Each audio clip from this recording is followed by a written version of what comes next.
Hello friends, இன்றைக்கி நம்ம வீடியோவில் ஹென்ரிஸ் லாவை பற்றி தான் பார்க்க போகிறோம். இந்த லாவை ஒரு எக்ஸ்பெரிமெண்ட் மூலிமா பார்ப்போம்.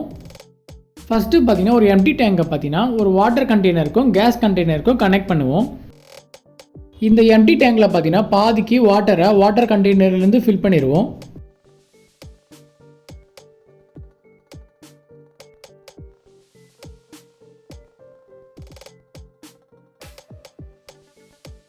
அதுக்கப்புறமா இந்த எம்டி டேங்கோட மிச்ச பாதியில் கேஸ் கண்டெய்னர்லேருந்து ஃபில் பண்ணிடுவோம். கேஸை ஃபில் பண்ணிவிட்டு இந்த எம்டி டேங்கோட மேலே பார்த்தீங்கன்னா ஒரு பிஸ்டன் அட்டாச் பண்ணிடுவோம். ஸோ இந்த பிஸ்டனை வச்சு மேலேருந்து கீழே இந்த எம்டி டேங்கில் ப்ரெஷர் பண்ணி அழுத்தினா இந்த கேஸ் பார்ட்டிகல்ஸ் பார்த்தீங்கன்னா இந்த வாட்டரில் டிசால்வ் ஆகும்.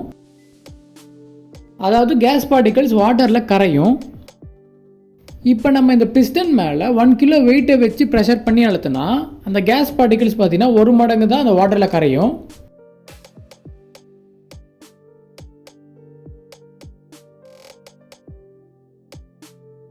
அதே மாதிரி இப்போ நம்ம பிஸ்டன் மேலே 2 கிலோ வெயிட்டை வச்சு ப்ரெஷர் பண்ணி அழுத்தினா அந்த கேஸ் பார்ட்டிகல்ஸ் 2 மடங்கு தான் அந்த வாட்டரில் கரையும்.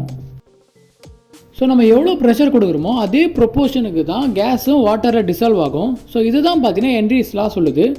திரும்பவும் அந்த டெஃபினேஷனை படிப்போம்.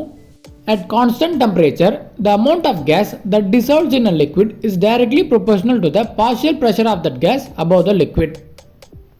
என்ன ஃப்ரெண்ட்ஸ், இப்போ உங்களுக்கு இந்த லாவோட டெஃபினேஷன் புரியுதா? ஓகே ஃப்ரெண்ட்ஸ், உங்களுக்கு இந்த வீடியோவில் ஹென்ரிஸ் லாவை பற்றி புரிஞ்சிருக்கும்னு நம்புகிறேன்.